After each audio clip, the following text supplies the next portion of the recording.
Hello, dear listeners, and welcome to another episode of Extra Extra. It's all about whiskey. I'm your host, Jason the White Walker, and I'm joined today, and as always, good friend, business partner, Joshua the Whiskey Cherub. It's been wonderful for me, Joshua, that people are adopting these nicknames. This is fun. You know, it's fun for me at least. I don't know if it's fun for you. It's so interesting. People are predictable, right? You can have, and this is not a political, I'm not saying this to be political, but regardless of the politician, or how about this, a public speaker, the more that public speaker says something, regardless of if it's true or not, it then becomes a thing, right? And people will cling to it. You've just articulated the history of advertising. Perfect. Right. Yeah, exactly. And that's why this isn't a political comment. And so, but my point is, you've now uttered Whiskey Cherub enough where that has become my moniker. But then again, I did the same to you with White Walker. So I guess yes, you did. I guess it's even Steven. So each week on Extra Extra, you and I break down a whiskey news story. We read through it in the first half of the episode, and then we espouse upon it. Do we espouse upon it? Do we espouse over it?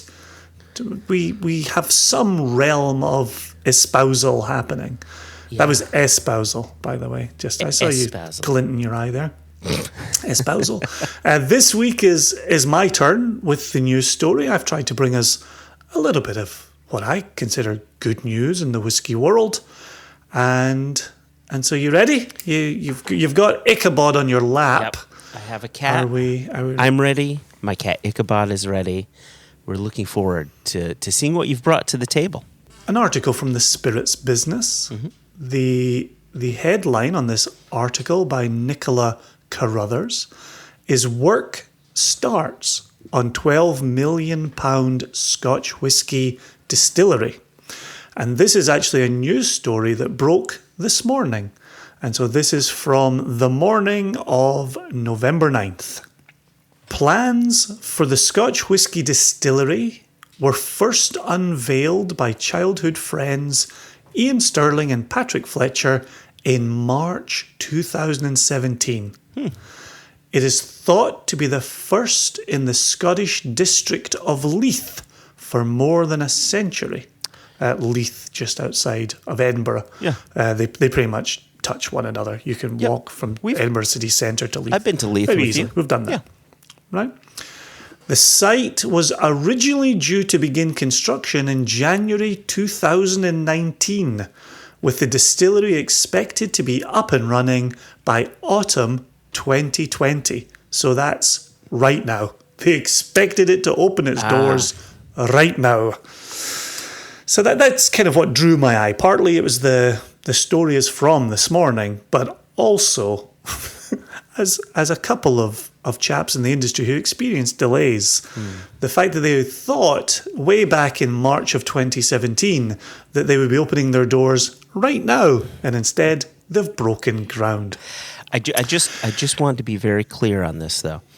Does the article say the Scotch Whisky Distillery to be opened up, or a Scotch Whisky Distillery? I guess I'm trying to understand what the name of this distillery will be.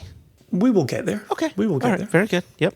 Don't want to skip ahead. It is interesting because the sub-headline is actually kind of the introductory paragraph in its own way. So yeah. But it's in the article. Okay. Be patient, young Padawan. Young Padawan. Thank you. There you go. The distillery was then scheduled to commence construction at the start of this year. However, the COVID-19 pandemic delayed its plans. Heard of it? Here's a quote from Stirling. "We have always been passionate about whiskey, and it's been a long-held dream for us to create an amazing, modern Scotch whisky distillery in our home city.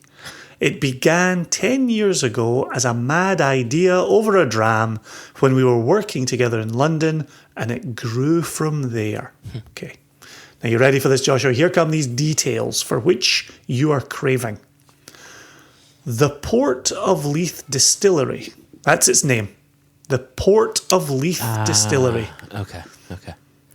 will be built in Edinburgh's Port District beside Ocean Terminal Shopping Centre and the Royal Yacht Britannia.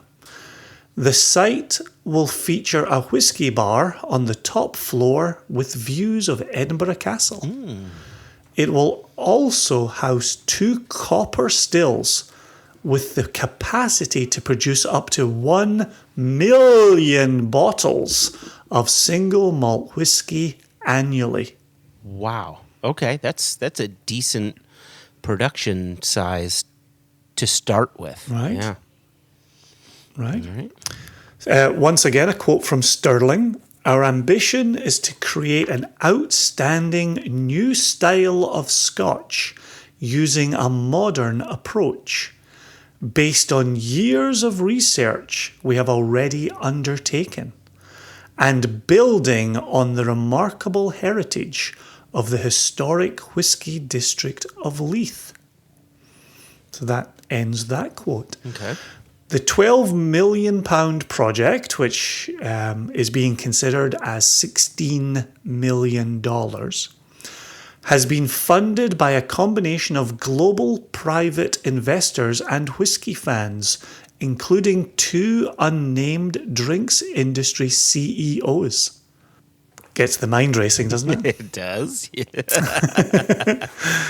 The construction of the site created 30 jobs, including 6 staff in the distillery team, and will generate around 50 long-term jobs once complete. The Port of Leith Distillery's inaugural spirit, Lind and Lime Gin, was released in November 2018 and is now available in 14 markets, that's 14, markets across the world. The producer's range, which also includes a sherry and a port, is currently made at Tower Street Stillhouse, close to the future distillery site in Leith. And now we have a quote from Fletcher that actually closes out the article. Okay. Fletcher said, "Lockdown had an impact on our build programme and of course has made us look hard at our tourism projections. But in contrast, Lind and Lime online sales has flourished. It has been really important for us to learn how to make and market our own spirit and build relationships with suppliers. Our sherry comes from Bodegas Baron, a 480-year-old family business in the heart of Jerez, and we will use their barrels to mature our own whiskey when the time comes." Interesting. Okay. Here endeth the article. I will say this, though. I will say this. And there were another couple of sources that had this article this morning.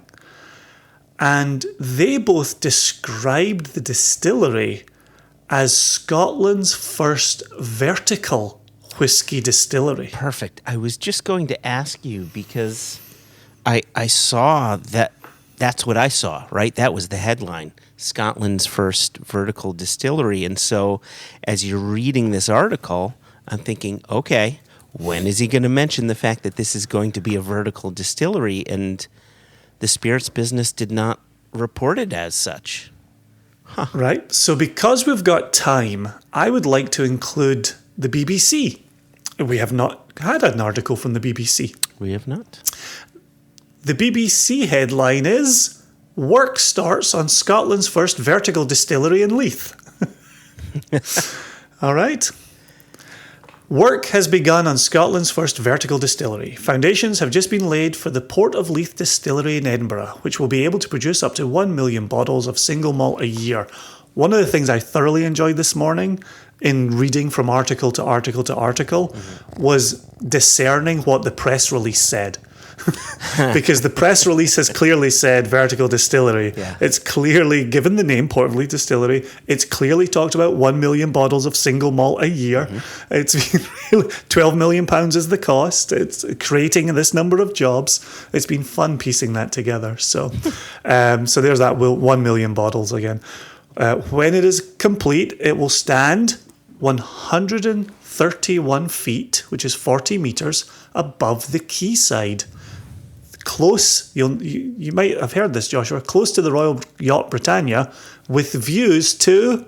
Oh, what did you say? Oh, Edinburgh Castle. Good job. Good job. From its top floor... What's on the top floor? What's on the top floor? Oh, there is a gambling hall where you can bet on horses, right? That's what you said before. Whiskey bar. Whiskey bar. Whiskey bar. The £12 million distillery is due to open in 2022, creating 50 jobs. The project is the brainchild of friends, Patrick Fletcher, Ian Sterling. Mr. Sterling said the site is not big, around a third of an acre, but the location is phenomenal. Architects at 360 Architecture in Glasgow designed the distillery so it could be built upwards to fit into the small space. The distillery is supporting more than 30 jobs during construction. Traditionally, distilleries have been built on sites where there is room to put all of the processes on one level. Immediately, Springbank comes to mind as somebody who runs their draft up the way against gravity. Crazy. Oh, yeah, that's right. Yeah, they collect it on the roof. Wait a second. So, you know what? I'll ask this question afterwards. Yep. Yes, you will. Okay. All the liquid in the fermentation vats or mash tuns is heavy, and it is simpler and cheaper to keep the operation at ground level. At the Port of Leith, however, the small site meant the only way to build was up. There's a good song about that, The Only Way Is Up. I think that's by Yaz. I think if I'm remembering that correctly from the 90s. Wow. You've got a memory on you. Yeah. All right. Yeah, with each element of the process stacked on top of each other. Mr. Sterling added, this freed us up to create a gravity-led whiskey making process. Makes me think of Glenglassaugh. We can touch on that in the second half. This freed us up to create a gravity-led whiskey-making process where the large fermentation vats have been located above the copper stills, allowing the liquid to then flow naturally down to the stills below. We have added a double-height whiskey bar on the top floor, and this will give a tremendous experience where whiskey fans can wander down from floor to floor and see clearly every step of the production process. We never set out to create a vertical distillery, but we did always want to build a modern landmark home for a new style of Scotch, and we hope this is what we will achieve. End of article. Wow. That's what I like about that is It's a very different article to the one that was in the spirits business. It's a very different article. Yeah. Right? Even the quotes pulled from Sterling, are very different. That's lovely. So, okay, let's pivot. You mentioned politics earlier. Let's pivot.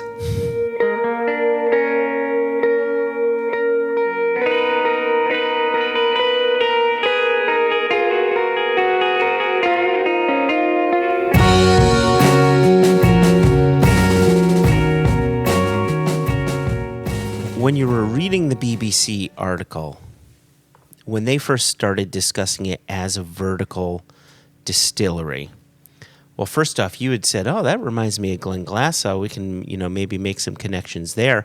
It reminded me of Mackmyra as well, because I think they have a vertical distillery as well. But the way the language was parsed, it almost sounded as if, yes, it was at least initially, it almost sounded as if, yes, it was a vertical distillery, but things were going up rather than down, just as you had mentioned, Springbank pushing the draft up. Yes. But I think I just misled your mind on that one by mentioning you most Springbank. Definitely did, because at the end it talked about it being then gravity fed and to do things Correct.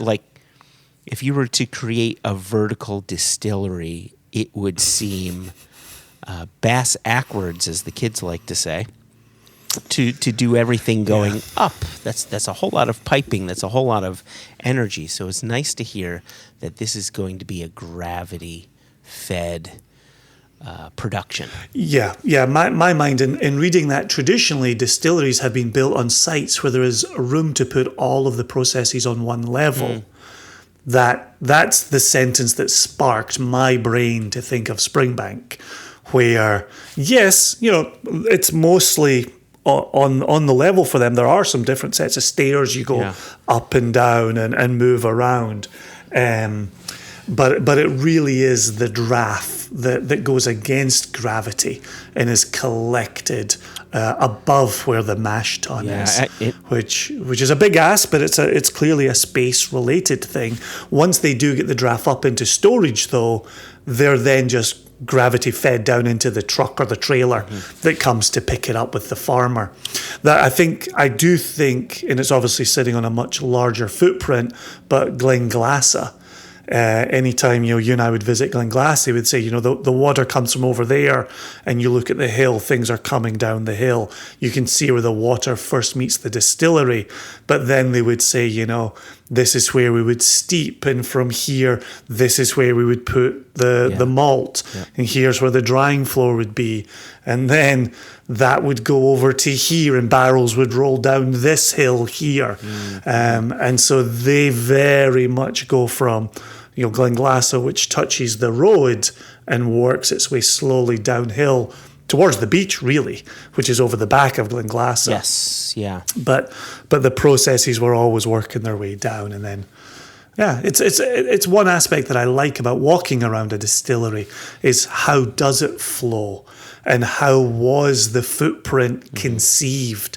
and a great, wonderful counter example to that is when you visit Old Pulteney, and Old Pulteney, my goodness, things are squeezed into corners and things are cut off. Like, do a Google search, dear listener, for the Old Pulteney still, and you'll see the line arm comes out in a most awkward position because the roof was already on the building, and the mash tun, to get around it in a different room, you actually have to squeeze against the wall to get around the very edge of the mash tun. The still is in an incredibly tight little room. It almost, I've said this in tastings, when you visit Old Pulteney and you walk around it, it almost feels like somebody decided to build a distillery in their house. And as they looked around their house, they were like, well, we could put the mash tun in the dining room. We could put the still into the downstairs bedroom. Right? We could put the washbacks. Well, let's knock through a wall, and then we'll put the washbacks into the 2 upstairs bedrooms. It's absolutely mental as you walk around it.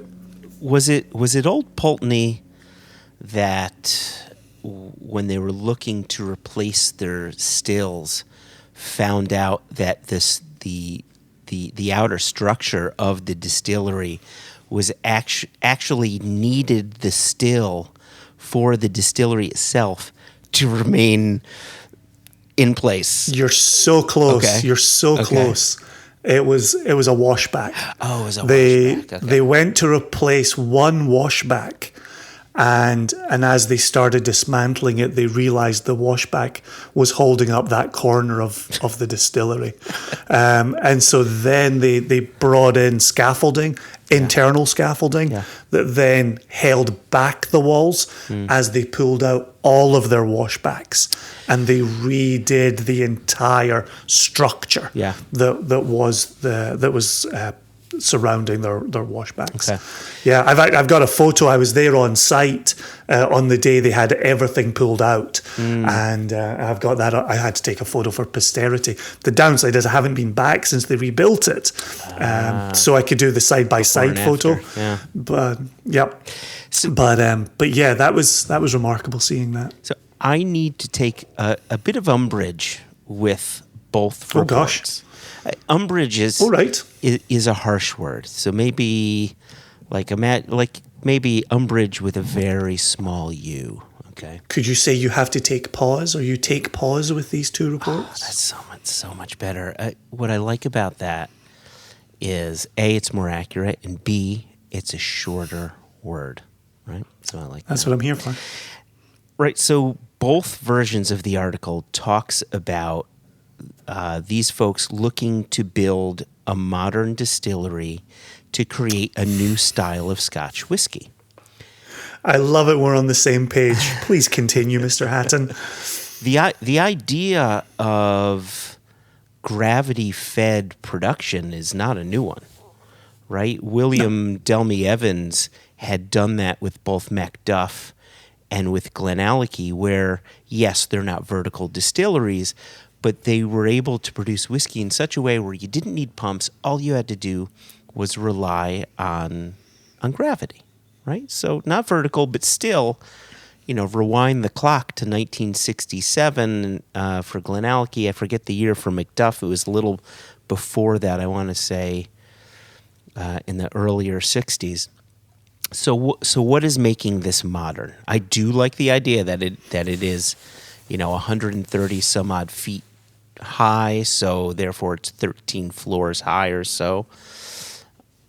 But to me, there was a bit that they didn't explain. And they said, a new style of Scotch whiskey. What does that mean? 100%. That was never explained. And this is why I made allusions to the press release, right? When you're breaking ground, you don't really know what you have until you start running your stills. True, that is very true. Yeah. You see what your water's doing, you see what your fermentation's doing. You can run experiments, there's no doubt about that. But until you're on site and you're running it, and the press release tends to take the role of a little rah-rah piece, right? It's a bit of a cheerleading piece. And there are things that can be said in press releases that might never happen, might never see the light of day. This is a big claim. And this is the type of claim that gets stored away in people's heads. Remember when you said you were going to introduce a new style of Scotch? What did you mean by that? And what does that look like now that your stills are running? Yes, I had the exact same question as you. And it was in the spirits business piece, which was along those lines of, we have been researching, right? We have been doing our due diligence on all of this. I'm just reopening the spirits business article here because I wanted to re-examine what Sterling was quoted as saying here. So the direct quote is, our ambition, which, wonderful get out of jail free word. Yeah. Absolutely wonderful. I'm excited to see that word because as you and I were talking there, I was worried he'd put himself too much on the hook. Yeah. And so our ambition is to create an outstanding new style of Scotch using a modern approach. And so when I first read that, I wondered if modern approach was even connected to the equipment, to the machinery, maybe to a type of yeast, a modern barley, a modern yeast. I stand by what I said a moment ago, where a press release is a bit of a cheerleading exercise, where there's a lot of big words in there, an outstanding new style, modern approach.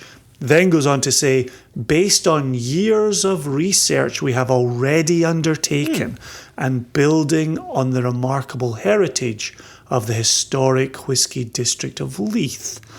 That gets me thinking it's a port. They've already talked about where they're getting their sherry casks from. Do they have a wine producer who traditionally came through the port of Leith? They're going to use their casks. Would that maybe be a marriage of historical accuracy with modern production. It's also fluid. And I use that word advisedly since we're talking about whiskey, right? It's also fluid in the press release. It could end up being a whole lot of things to a whole lot of people. Think, too, about the word. There are some words that have been omitted. It didn't say a new style of single malt Scotch whiskey. It said a new style of Scotch whiskey. Remember when we heard the 1 million bottles line? Mm-hmm. It's 1 million bottles of single malt whiskey. It does. Annually. Okay. So you've got that, but at the same time, to your point though, there's the release of the gin, which is being distilled at a site close to where this building is going on. Will gin now come internal? If they've built the brand, if they're in 14 markets with the gin, Milk and Honey still do gin. They're doing their single malt production, right? Maybe it's the thing that you start because you can turn it around quickly, you can keep the lights on and the doors open, but perhaps it becomes part of your overall story as well. Maybe it doesn't go away. My takeaway here is, first and foremost, this is exciting. Another distillery opening in Scotland is an exciting... I'm glad you... Okay, go ahead. I'm glad you say that, because I felt like our extra episodes, we'd gone a bit deep into the doom and gloom. and I think when you're in the industry day in and day out, it's very easy to take the good parts for granted, and the bad parts start to gain your attention. Again, the 25% tariffs do suck. We had a responsibility as industry people to discuss them, to put them in front of people. But it doesn't have to be that every day, right? There are other things we can talk about. And yes, that was the exact word for me when I saw this. Well, that's exciting. We're talking about a vertical distillery on 1/3 of an acre that's launched a gin that'll be producing a single malt that has been delayed because of a lot of circumstances that we have discussed, but is finally breaking ground. Should be around by 2022, when hopefully the end times themselves will have ended. And what I really like about this too is the jobs aspect of it, right? They talked about 50 jobs, and that is really important to me, and I'm sure important to their own community. And so, right, so you've got at least 50 new jobs happening.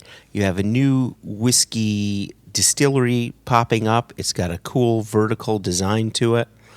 They're making what's become a very popular gin, right? This is good for the community of Leith, and hopefully good for the community of whiskey drinkers and gin drinkers.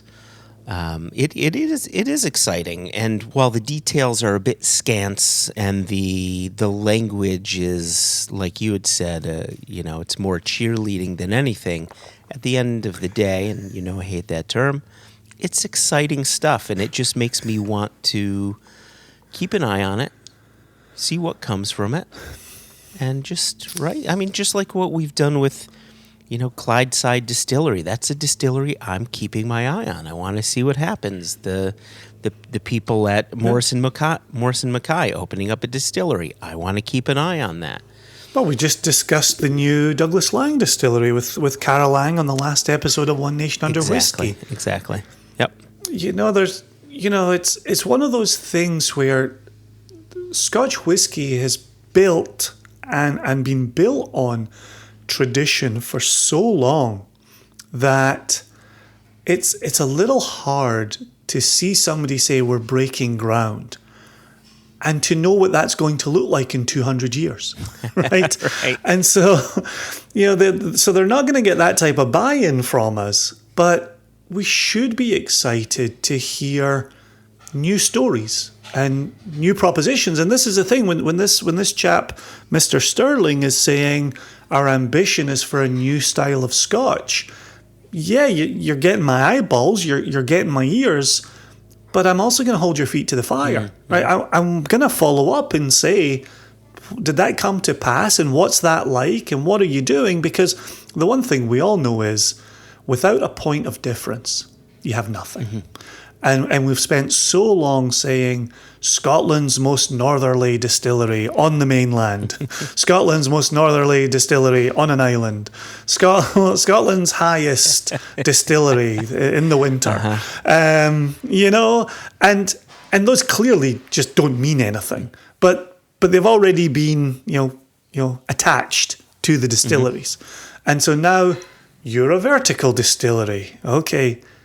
Give us a bit more. Give us a bit more than that. Let's see where this goes. You know, and that's the excitement of it. There's something to, and again, the language wasn't all there, so we don't have the best understanding as to what a vertical distillery would potentially mean. However, your mind goes toward energy efficiency, right? And the hope is, you know, maybe it's a carbon neutral distillery. How great would that be? You know, there's so many distilleries that have cut down their energy use by using some of the water from the shell and tube condensers to work with other things. Like, there's a lot of ingenious ways to cut down your overall carbon footprint. Which I think actually raises another question, which is, I wonder what their water source will be for this. There's a reason your distilleries are often in the middle of nowhere. Or, you know, there's a reason distilleries weren't built in cities. And if you're at the port of Leith, yes, there's a lot of water around you. You ain't using any of that for your whiskey distillation. I'm going to argue with you there. There was at one time 22 distilleries in Glasgow alone, right? Distilleries did have homes in cities. Granted, they're all gone now, but you bring up a good point. You know, what does that mean for water? Well, and what was capacity? What was capacity? What, you know, will they have to do what distilleries like Milk and Honey does, where they're using municipal water, but they have an in-house water treatment system where they do reverse osmosis. They add in certain minerals to the water to go with their distillation needs and so on. So it's a wait and see moment. And that's it. And so that's why I'm with you. This is exciting. Let's watch the project, but see where it goes. I was also quite surprised. £12 million seemed like not that much money in the grand scheme of things. You know, if £58 million for Bruichladdich. Obviously, there's a brand, right? There's a brand that goes with these sales that we see. I would say £12 million sounds like a lot of money. Think about when Annandale was built, and people said, "Oof, £10 million." And at that time, which was maybe 4 or 5 years ago now, at that time it was, holy cow, that much for a distillery? That's still a lot of money. But look at what distilleries are selling for. Look at the Brown-Forman purchase of 3 distilleries for ballpark $425 million, right? Dollars, right? 425, 150 million for 3 distilleries. And this is what I'm saying. Clearly, when you buy an established distillery, you buy a brand, you buy a history, and stock. You buy a tradition. There's a lot of value added on that. Yep. So for me, 12 million, I didn't think it was too bad. Here, listen, we tried to keep this to a tight 30, a tight 35. I want to get to something before we get out of here. Geez. It's not going to take long. You got me nervous. No. When we posted our last extra, season 1, episode 16, about selling the cheap liquor from refilled premium brand bottles. Yes. You posted the link to that in the One Nation Under Whiskey Facebook page. And good friend of the pod, good friend of the nation, Kyle Patrick Wardlow, popped in a little comment under that. And the fact that he opened with a couple of interesting and put a question mark next to interesting, he had my attention. So a couple of interesting Iowa notes from your resident, geographically dislocated Iowa boy for today's episode. And I thought these were excellent. The Surf Ballroom, which was the focus of the Extra Extra, the article we covered. The Surf Ballroom is where Buddy Holly, Richie Valens, and the Big Bopper had their last performance. Before the plane crash. Oh, wow. Yeah. Kyle says that is the day before the day the music died. Wow. Oh, isn't that a Don McLean song? The day before the day the music died. Right? Is that how it goes? It's a lesser known one, but yeah, it's out there. And then, because, you can't have just one interesting Iowa note, you have to have two. Iowa is a control state with full control of distribution. So they, emphasis added, definitely had the receipts on what the place was actually selling. A minor accountability selling point for a system that otherwise seems to dramatically reduce the breadth of selection. Wow. There you go. So there you go. I thought those were great. I really appreciated those and told them on the post that we would definitely include them in the next Extra Extra. Oh, much appreciated, Kyle. So here we are. Yeah. Yeah, so this speaks quite nicely to, if you want to get in contact with us, go to the One Nation Under Whiskey Facebook page. That's an easy search. Post a comment. We put all of our links right there. Also, you can email us questions@onenationunderwhiskey.com. Is there an E in whiskey, Joshua? Never, 1,000 times never. That's it. Well, thank you once again. This has been Extra Extra. It's all about whiskey. You've been the Whiskey Cherub. I've been the White Walker. And you out there have been the dear listener. Until next time, cheers. Cheers. 2 chins.